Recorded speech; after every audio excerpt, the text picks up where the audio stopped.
First of all, अगर तुमने इसका पहला वाला एपिसोड नहीं देखा तो जल्दी से जाके उसको देखो ताकि तुमको ये वाला एपिसोड भी समझ में आए, और इस पर 250 कमेंट्स करवा दो ताकि मैं इसका नेक्स्ट एपिसोड भी लाऊं। तो वीडियो को स्टार्ट करते हैं। तो एपिसोड को स्टार्ट करने से पहले मैं पिछले एपिसोड का थोड़ा बहुत रिकैप दे देता हूँ। फर्स्ट ऑफ ऑल, हमारा एमसी जिसका नाम झावी होता है वो इस वर्ल्ड में ट्रांसमिग्रेट हो जाता है। उसकी एक सिस्टर होती है जिसका इलाज चल रहा होता है। उसको कोई सी अननोन डिसीज हुई होती है। क्लास अवेकनिंग सेरेमनी के दिन उसने एक सिस्टम को ऑब्टेन किया और साथ ही साथ एक SSS रैंक का talent protection of sacred angel को भी ऑब्टेन करा। फिर उसके बाद हमने देखा था कि उसको टॉप 3 यूनिवर्सिटीज में से एक यूनिवर्सिटी में एडमिशन लेने के लिए एक एग्जाम को देना शुरू कर दिया था, जिसमें उसने 2 लेवल्स को क्लियर कर दिया था और 3rd लेवल यानी फाइनल लेवल में बॉस मॉन्स्टर उसके सामने था। अब आगे एपिसोड की स्टार्ट में हमें बहुत ज्यादा अमाउंट में एनर्जी को दिखाया जाता है, और ये एनर्जी और कैसे नहीं हमारे एमसी की स्वॉर्ड अटैक में से आ रही होती है, जिसका अटैक उसने उस बॉस मॉन्स्टर के ऊपर कर दिया होता है। और वो अटैक करते हुए सोचता है 4 बफ्स वाली एक्स भी उसको नहीं काट सकती। हम देखते हैं उसको इस अटैक को संभालने में भी थोड़ी दिक्कत आ रही होती है, और हम देख पाते हैं कि वो एक्स उस मॉन्स्टर को जरा सा भी नहीं काट पा रही होती। तब हम देखते हैं वो मॉन्स्टर जोर से चिल्लाता है और हमारे एमसी के ऊपर अपने हैमर से अटैक कर देता है, और वो अटैक बहुत ज्यादा पावरफुल होता है।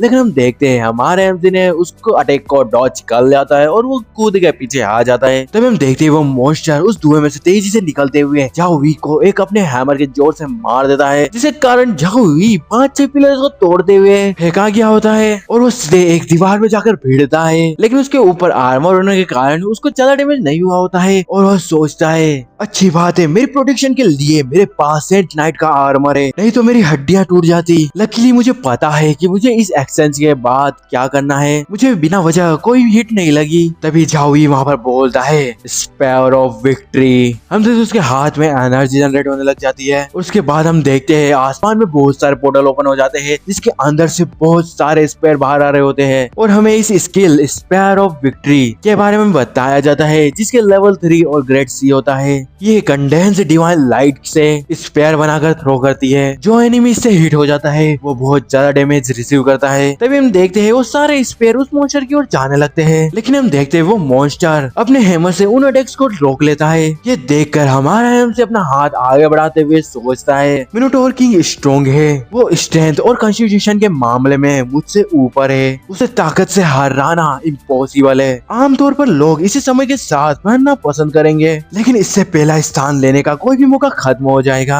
अधिकांश एग्जामिनर स्टूडेंट्स को डेड एंड में नहीं डालेंगे, इससे बाहर निकलने के लिए कई रास्ते होने चाहिए। और हम देखते हैं वो स्पेयर उस मॉन्स्टर की ओर आगे बढ़ ही रहे होते हैं, बहुत ज्यादा तादाद में। वो मॉन्स्टर अपने हैमर से उनको ब्लॉक कर ही रहा होता है, और हम देखते हैं हमारा एमसी अपनी पावर्स को यूज करते हुए सोच रहा होता है मैंने देखा है कि जब मैंने उसके साथ अटैक किया तो मिनोटोरस किंग की एजिलिटी मेरी तुलना में कम थी। जब मैंने बहुत सारे एंगल से उस पर रैपिडली अटैक किया तो ये एक टफ स्पॉट पर पहुंच जाएगा। तभी हम देखते हैं वो अटैक जाकर सीधा उस मॉन्स्टर के पैर पर लगता है। तभी हमारे एमसी को सिस्टम नोटिफिकेशन आता है, जिसमें लिखा होता है वार्निंग लो माना, कृपया माना को जल्द से जल्द वापस भरे। फिर हम देखते हैं हमारा एमसी मस्त अपना पंच बनाते हुए मन में सोच रहा होता है एजिलिटी के अलावा मिनोटोरस किंग की एक और कमजोरी है रेजिस्टेंस। हम देखते हैं उसके पास एक ब्लास्ट होता है, और इसी के साथ वो मिनोटोर किंग घुटनों पे आ जाता है। उसको इस तरह देखकर हमारा एमसी सोचता है मिनोटोर किंग के पास हायर एंड्योरेंस और लाइफ पॉइंट्स है, लेकिन जब उस पर अटैक किया गया तो वह डैमेज और नेगेटिव इफेक्ट से ज्यादा प्रभावित था, इसलिए मुझे कम समय में मल्टीपल हायर डैमेज स्किल्स को रिलीज करना होगा। अब मेरा चांस है। और हम देखते हैं झावी के अटैक उस मॉन्स्टर की ओर आगे बढ़ रहे होते हैं, और अगले सीन हम देखते हैं वहाँ पर बहुत बड़ा धमाका होता है। इसको देखकर हमारा एमसी सोचता है लेकिन इसके लिए स्किल रिलीज करने के समय पर प्रिसाइज कंट्रोल होना जरूरी है, अदरवाइज मैं एग्जाम में फेल हो जाऊंगा। क्योंकि मिनोटोरस किंग को मारने से पहले मेरा मना खत्म हो गया था, और वो अपनी इन्वेंटरी में से एक स्वॉर्ड को निकालते हुए बोलता है मैं कोई बड़ा कदम नहीं उठाना चाहता, लेकिन ये बहुत बुरा है कि टाइम नहीं है। और इसी के साथ वो इसी मिनोटोरस किंग को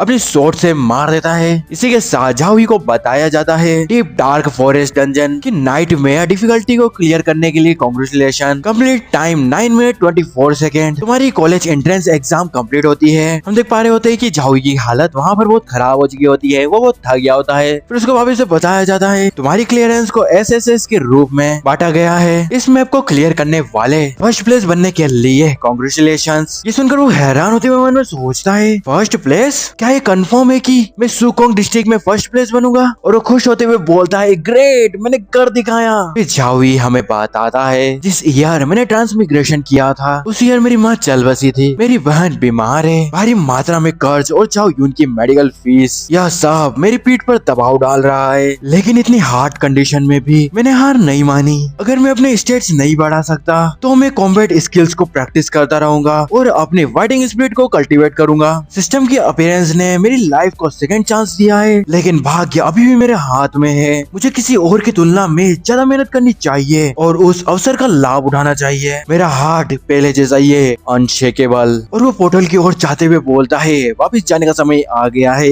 तभी उसको बहुत सारा एक्सपी, लेवल अप और रिवॉर्ड्स का नोटिफिकेशन आते हैं। उसके लेवल 13 हो चुकी होती है और इसी के साथ वो वहाँ से बाहर आ चुका होता है। उसको देखकर वहाँ पर लोग बोल रहे होते हैं वेलकम बैक सीनियर जाओ। कोई बोलता है आई लव यू सीनियर जाओ और कोई बोलता है तुम मेरे गॉड हो, सीनियर जाओ तो अमेजिंग है, ब्रदर ये तो ऑसम है। तभी हमारे एमसी को कोई बुलाता है गॉड ई। ये सुनकर हमारा एमसी हैरान हो जाता है और वो पीछे की तरफ देखता है।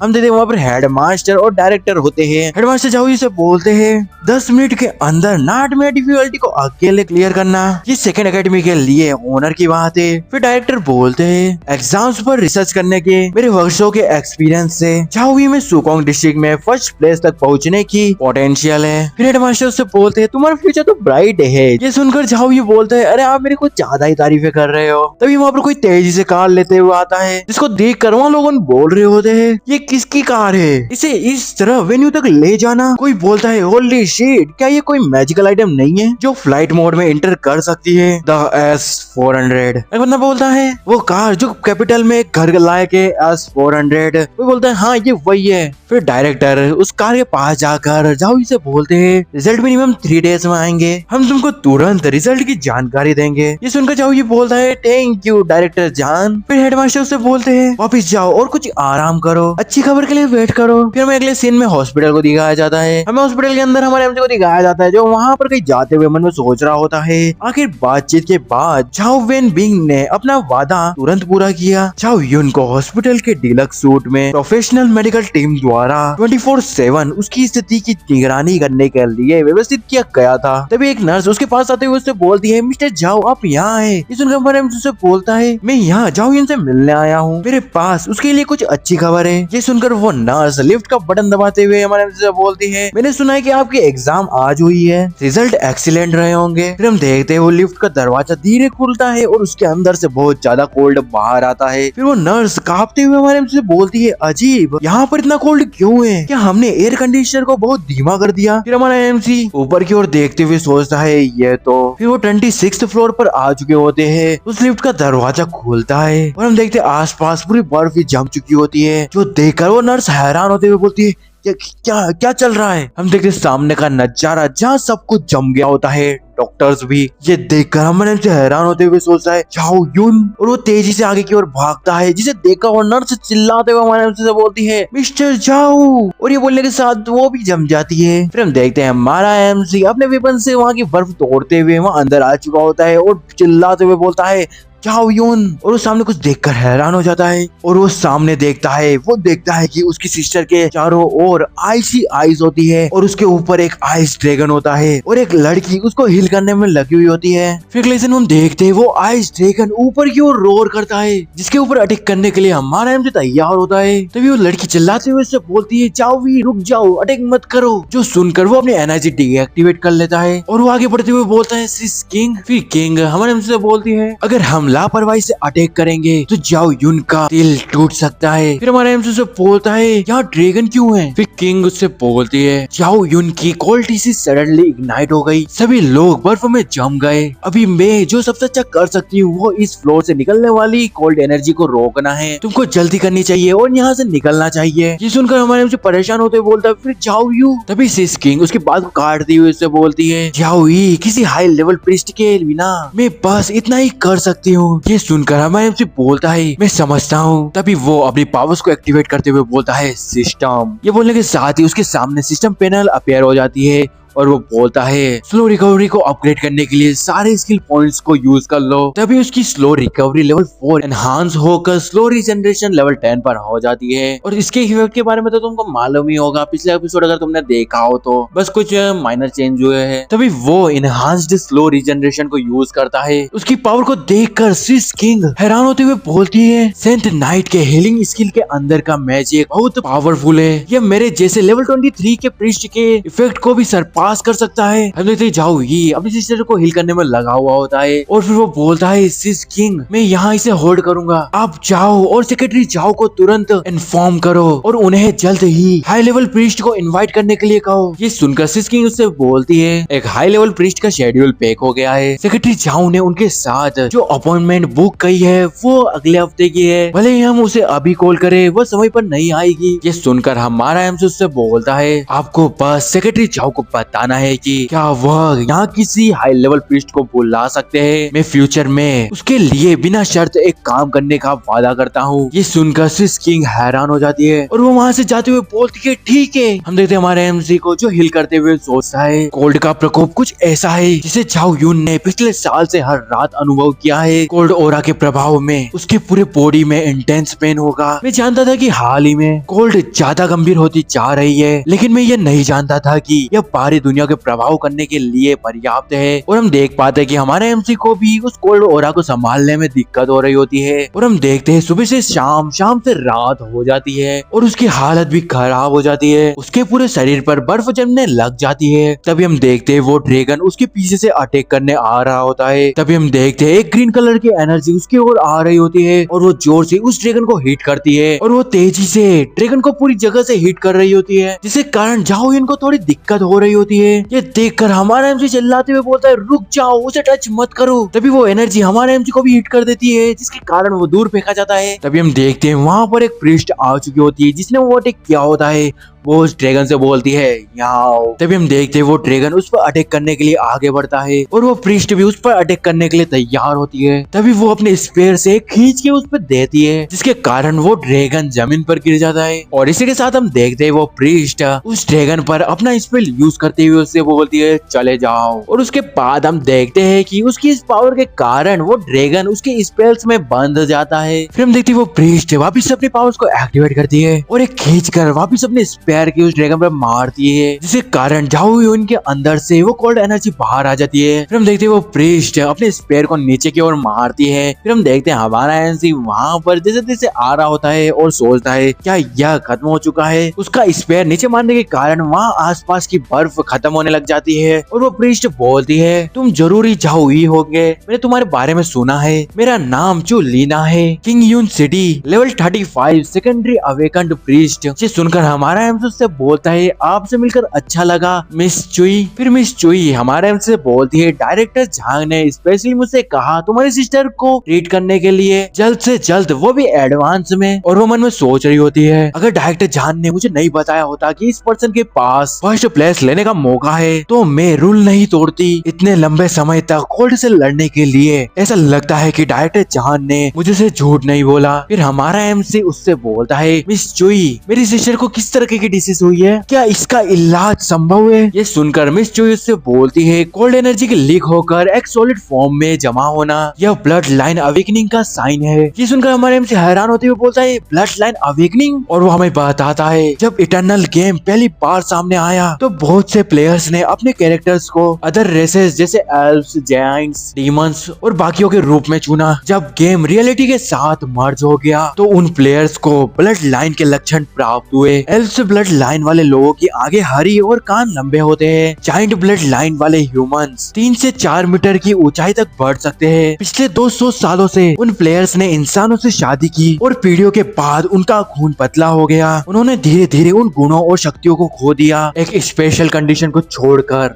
Blood line awakening. फिर मिस चुई उससे बोलती है ब्लड लाइन अवेकनिंग अपने साथ फॉर्चून और मिस फॉर्चून दोनों ला सकता है। सक्सेसफुली अवेकनिंग का मतलब है अदर रेसेस की पावर्स को कंट्रोल करना और उनका लेवल और लर्निंग एबिलिटी भी कई गुना बढ़ जाएगी। लेकिन अगर वो फेल हो जाते हैं तो या तो वो पैरालाइज्ड हो जाएंगे या स्पॉट पे ही मर जाएंगे। तुम्हारी सिस्टर को कोल्ड से परेशानी हुई क्योंकि उसका शरीर ब्लड लाइन की पावर को संभाल नहीं सकता। अगर मेरा अनुमान सही है तो उसने रेयर फ्रीजिंग ब्लड लाइन को अवेकन किया है। अगर वो इससे रेयर ब्लड लाइन को आगे बढ़ाना चाहती है तो उसे अपना कॉन्स्टिट्यूशन बदलना होगा। और वो हमारे एमसी को बताती है जहाँ तक कि मुझे पता है सिर्फ फ्रीजिंग लोटस के रूप में जाने वाला एक ट्रेजर एक इंसान के कॉन्स्टिट्यूशन को बदल सकता है। लेकिन ये चीज बहुत रेयर है। आखिरी बार यह 30 साल पहले एक ऑक्शन में दिखाई दिया था जिसे एक अननोन पर्सन ने 1300 मिलियन में खरीदा था। और वो एक पोर्टल खोलकर वहाँ से जाते हुए हमारे एमसी से बोलती है तुम्हारी सिस्टर कोल्ड को सप्रेस करने में एबल नहीं होगी और 3 महीने बाद ये पूरी तरह से फट जाएगी। अगले दिन में हम देखते हैं हमारा एमसी उसकी सिस्टर के पास बैठ जाता है और मिस चुई उससे बोलती है another method great ceiling skill का यूज करना और ब्लड लाइन को सील करना। तुम्हारा डिसीजन लेने के बाद तुम मुझे कांटेक्ट कर सकते हो लेकिन प्राइस ये है कि वो फ्यूचर में लेवल अप करने में अनेबल होगी। फिर हमें 5 दिन के बाद का सीन दिखाया जाता है। हमारा एमसी तो अपनी मस्त ट्रेनिंग कर रहा होता है। फिर हमें उसके ट्रेनिंग के बारे में बताया जाता है जिसमें deep squatting pushups sit-ups weapon swinging जैसे मिशंस होते हैं जिनको उसने कंप्लीट कर दिया होता है और उसको रिवॉर्ड्स चूज करने का बोला जाता है। फिर हमारा झाओई 5 लीटर की बोतल में पानी पीते हुए बोलता है स्टार्ट पॉइंट्स। फिर झाओई हमें बताता है मैं अपनी डेली क्वेस्ट रिवॉर्ड्स में ज्यादातर स्टैट्स पॉइंट को चुनता हूँ। कॉन्स्टिट्यूशन और इंटेलिजेंस एक्सेंथ नाइट के लिए इम्पोर्टेंट है लेकिन मैं अदर स्टेट्स को भी नहीं भूल सकता। मैं 2-3-3-2 मेथड का यूज करता हूँ पॉइंट्स को 4 स्टेट्स में बांटने के लिए। सिर्फ बैलेंस विकास से ही मैं अपनी खामियों को कम कर सकता हूँ। तभी उसको सिस्टम द्वारा बताया जाता है ding exam result announced achievement mission completed Sukong district में फर्स्ट प्लेस रिसीव करने के लिए कांग्रेचुलेशंस। रिवॉर्ड तुम्हारे रिजल्ट के अकॉर्डिंग रिलीज कर दिया जाएगा और उसको रिवॉर्ड में बहुत सारी स्किल्स कुछ आइटम्स मिलते हैं जिनको अभी बता का मतलब नहीं है। आगे जब वो इसका यूज करेगा तब मैं आपको अच्छे से बता दूंगा। एपिसोड में आगे बढ़ने से पहले मैं थैंक यू बोलना चाहता हूँ डेविल गेमर को जिन्होंने डीमन वाली मेंबरशिप ली है और वो हमारे चैनल के एक मेंबर बन चुके हैं। तो आपको इसके लिए कांग्रेचुलेशंस। अगर बाकी लोग भी ऐसे चाहते हैं कि उनका भी नाम ऐसे शॉर्ट आउट में लिया जाए तो जल्दी से मेंबरशिप ले लो भाई, ज्यादा महंगी नहीं है, बस 29 रुपीज से शुरू है। तो बढ़ते हैं वीडियो में आगे। अगले दिन में हम देखते हैं हमारे एमसी के बारे में टीवी न्यूज न्यूज़पेपर और हेडलाइंस में भी बातें हो रही होती है। सब जगह ट्रेंडिंग में उसी का नाम होता है। हम देखते हैं डायरेक्टर जहान को जो हर तरफ से रिपोर्टर से घिरे हुए होते हैं और वो उनको बोल रहे होते हैं मुझे पता था कि वो सक्सेस होगा। जब झाओ यी ने एक सेंथ नाइट के रूप में अपनी क्लास को अवेकन किया इसलिए मैंने गवर्नमेंट को सलाह दी कि वो झाओ यी में अपना इन्वेस्टमेंट को बढ़ा दे क्योंकि मेरी नजर अच्छी है। फिर हमें एक होटल का सीन दिखाया जाता है। वहाँ पर कुछ बंदे बात कर रहे होते हैं होली शिट फर्स्ट प्लेस एक सेंथ नाइट है, क्या वो एक सपोर्ट क्लास नहीं है? दूसरा बोलता है मुझसे झूठ मत बोलो, एक सेंथ नाइट को अकेले एक रियल्म को साफ करने में काफी समय लगता है। कोई बोलता है एक 10 लेवल का सोलो एक नाइट में डिफिकल्टी, क्या तुम मुझसे मजाक कर रहे हो? क्या उसने कोई चीटिंग करी? फिर एक पर्सन अपना मोबाइल दिखाते हुए से बोलता है मेरे पास रिकॉर्डिंग है,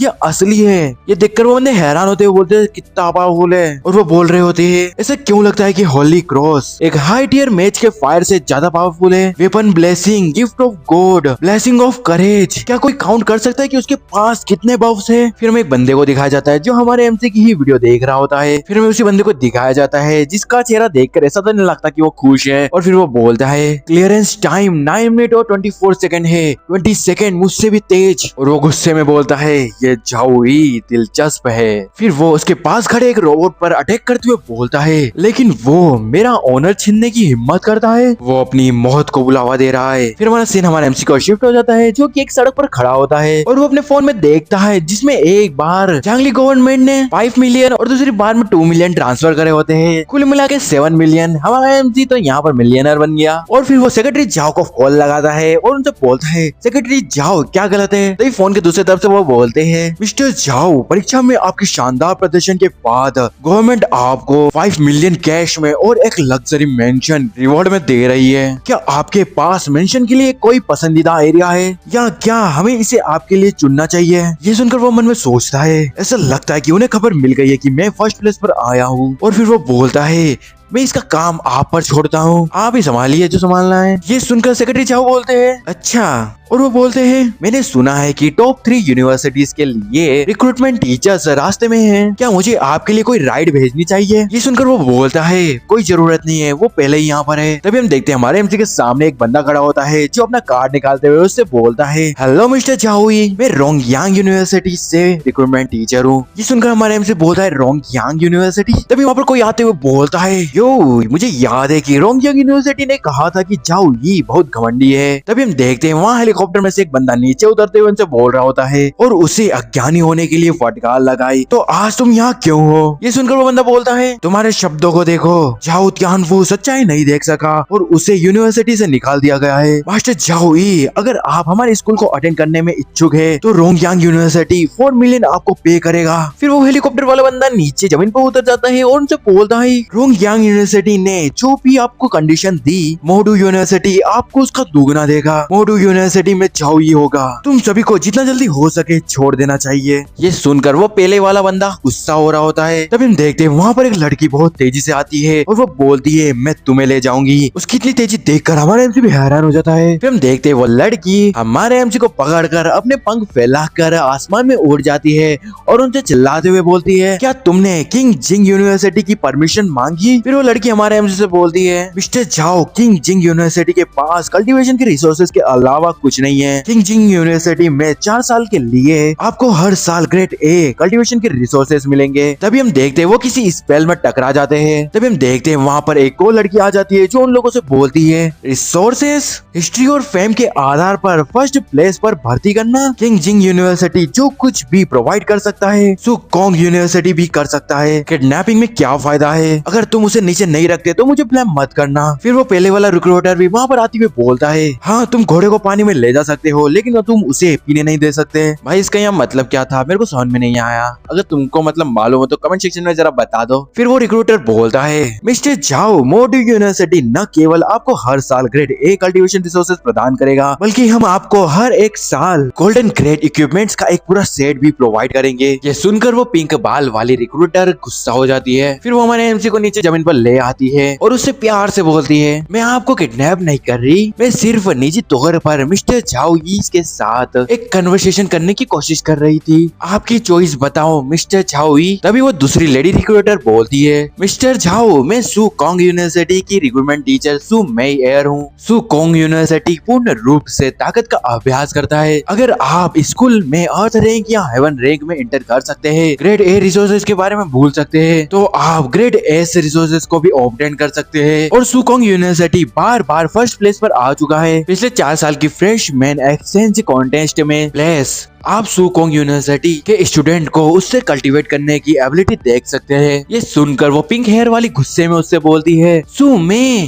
तुम किस बारे में बात कर रहे हो? कुछ कंपटीशन से कुछ जीत के बाद तुम एरोगेंट हो रही हो। फिर सू मे उससे बोलती है तुम इस फैक्ट को रिफ्यूट नहीं कर सकती कि सू कोंग वॉन। मिस सन को यह सुनिश्चित करना चाहिए कि किंग जिंग के स्टूडेंट्स और टीचर्स कड़ी मेहनत करें। उनको इस तरह देखकर हमारा एमसी मन में सोच रहा होता है सभी 3 यूनिवर्सिटी की कंडीशन काफी सिमिलर है, उनमें से कोई भी मुझे एक ब्राइट फ्यूचर प्रोवाइड कर सकता है। और अगर मैं यूनिवर्सिटी में और भी स्ट्रॉन्ग होना चाहता हूँ तो मुझे जो सबसे ज्यादा सूट करता है वह है। फिर वो उन रिक्रूटर से बोलता है मैंने चूज कर लिया है। ये सुनकर सभी हैरान हो जाते हैं और हमारे एमसी की ओर ही देख रहे होते हैं। फिर हमारा एमसी बोलता है सू कोंग यूनिवर्सिटी। ये सुनकर मिस सू बहुत खुश हो जाती है। फिर वो हमारे एमसी के सामने एक स्क्रॉल निकालते हुए उससे बोलती है ये सू कोंग का स्पेशल रिक्रूटमेंट कॉन्ट्रैक्ट है, इसे देख लो और अगर तुमको कोई प्रॉब्लम नहीं है तो फिर साइन कर दो। हम देखते पीछे उन्हीं दोनों रिक्रूटर को एक निराश होते हुए वहाँ पर बोल रहा होता है सू कोंग फिर से हमसे आगे निकल गया। फिर वो दूसरी वाली हमारे एमसी से बोलती है अगर आप सू कोंग के आदि नहीं होते हो तो आपका किसी भी समय किंग जिंग में आने के लिए स्वागत है। ये सुनकर मिस सू पीछे मुड़कर गुस्से में उनसे बोलती है जिद्दी कमीनो। हमारा एमसी उस पेपर को देखकर बोल रहा होता है स्टाफलेस कास्टिंग यह एक ऐसी स्किल है जिसे सिर्फ हाई टियर मैच ही हैंडल कर सकते हैं। फिर वो मिस सू से पूछता है मैं पूछना चाहता हूँ कि मिस सू का लेवल क्या है। ये सुनकर मिस्सू उससे बोलती है लेवल 42 सेकेंडरी अवेकंड मैच। ये सुनकर हमारा एमसी हैरान होते हुए बोलता है लेकिन आप 30 भी नहीं दिखते हैं। ये सुनकर मिस्सू उससे बोलती है वर्ल्ड बाहर से रियली बड़ा है, जब तुम सुकोंग में एंटर करते हो तो तुम और भी ज्यादा यंग और पावरफुल लोगों को देखोगे। ये सुनकर हमारा एमसी साइन करते हुए वहाँ पर उनसे बोलता है ग्रेट, और वो मन में सोचता है सिस्टम रिसीव करने के बाद मेरी एज में कोई भी ऐसा नहीं है जो मेरा मुकाबला कर सके। एक बार जब मैं सुकोंग में एंटर करता हूँ तो डेफिनेटली मैं बहुत सारे अपोनेंट्स को फेस करूंगा और जल्द ही स्ट्रॉन्गर हो जाऊंगा। फिर मिस्सू उससे बोलती है मैं समझ सकती हूँ कि तुम्हारे लड़ने की इच्छा भड़क रही है, कितना इंटरेस्टिंग बॉय है। फिर हम देखते वो कॉन्ट्रैक्ट हो जाता है। फिर मिस्सू उस कॉन्ट्रैक्ट को रखते हुए उससे बोलती है ठीक है, मैं तुम्हें अपना सामान पिक करने के लिए 1 वीक का समय देती हूँ, 1 वीक बाद मैं तुम्हें वहाँ ले जाऊंगी। ये सुनकर हमारे एमसी हैरान होते हुए बोलता है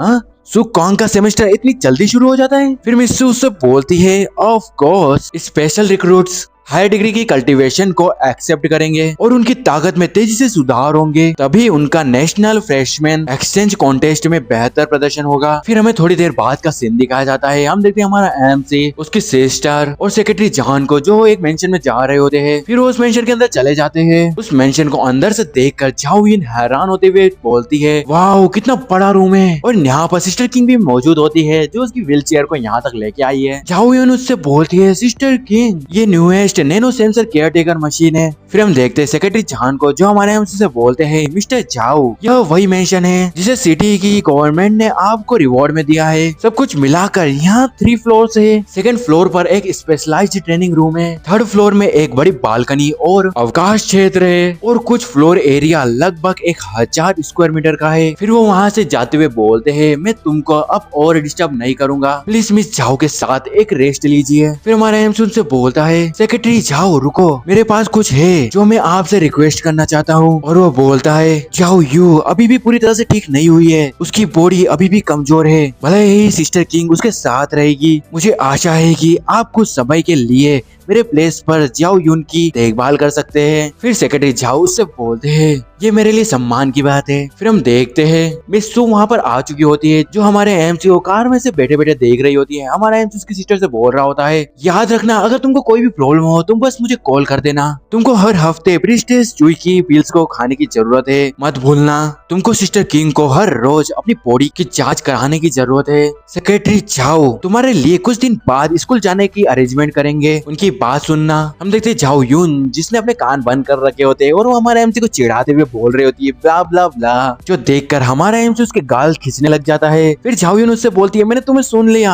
फिर वो कार में बैठ जाता है। मिस्सू उससे बोलते हैं क्या ये तुम्हारा पहली बार लॉन्ग डिस्टेंस ट्रेवलिंग करना है? ये सुनकर हमारे एमसी से बोलता है हाँ। फिर मिस्सू उससे बोलती है फिर तुमको तैयार रहना चाहिए। ये सुनकर हमारा एमसी थोड़ा भी रिएक्ट कर पाता तभी वो कार बहुत तेजी से आगे बढ़ती है और वो बहुत तेजी से एक पोर्टल की ओर आगे बढ़ती है और उसके अंदर चली जाती है। फिर अगली सीन में हमें अर्निंग सिटी यूनिवर्सिटी को दिखाया जाता है। न्यू मत सोचना यहाँ पर मैंने डबल बार नाम ले लिया, यहाँ पर लिखा हुआ डबल बार। हम देखते हैं वहाँ पर बहुत सारे लोग आ रहे होते हैं जो उसी तरह से कार में पोर्टल के थ्रू आ रहे होते हैं। हमारे एमसी की कार भी वहाँ पर पोर्टल के थ्रू आ चुकी होती है। हम देखते हैं झाओ यी को जो अपना सिर पकड़ते हुए मिस्सू से बोलता है हमारे पास समय की कोई भी कमी नहीं थी तो क्या टेलीपोर्टेशन मैजिक का यूज करना नेसेसरी था? और वो मन में सोचता है बड़े पैमाने पर यूनिवर्सिटी आमतौर पर मिलिट्री के कंट्रोल में होती है। प्रिस्टेस चुई छोटा टेलीपोर्टेशन मैजिक अरे का यूज करने के लिए सिटी गवर्नमेंट को एक रिक्वेस्ट सेंड करने की जरूरत है। फिर अगली सीन में हमें उन्हें कार में से उतरते हुए दिखाया जाता है। मिस्सू उससे बोल रही होती है सुकोंग यूनिवर्सिटी मिलिट्री के साथ ये काम कर रहा है, इसलिए हमने स्कूल के पास एक बड़े पैमाने पर टेलीपोर्टेशन अरे बनाई। यह सुरक्षित और सुविधाजनक है, हम पहुंच चुके हैं। फिर हमारा एमसी सामने की ओर देखता है और वो हैरान होते हुए बोलता है ये तो रिडिकुलस है। हम देखते हैं उसी यूनिवर्सिटी को जो पहाड़ों पे मौजूद होती है जिसका गेट बहुत बड़ा होता है। वहाँ पर हर रेसेस के लोग आ रहे होते हैं, लेकिन एक सेकेंड सभी लोग यहाँ पर पैदल और ये बंदा कार से आ रहा है। भाई ज्यादा वीआईपी है क्या? तो अब मजाक को रखते साइड में, अब सीरियस बातों पे आते हैं क्योंकि ये वाला एपिसोड हमारा यहीं पर ही समाप्त हो जाता है। मेरे को मालूम है कि ये वाली वीडियो कुछ ज्यादा ही छोटी है, लेकिन मैं कुछ भी नहीं कह सकता क्योंकि इसके 3 ही चैप्टर आए थे। मैंने उन तीनों को एक्सप्लेन कर दिए। अगली बार जब इसके 6-7 चैप्टर ही आएंगे तभी मैं उसको एक्सप्लेन करूंगा ताकि वो 1 आवर की वीडियो बन सके। तो हाँ, आज के लिए बस इतना ही। मिलते हैं अगली वीडियो में, तब तक के लिए स्टे ऑसम, बाय बाय।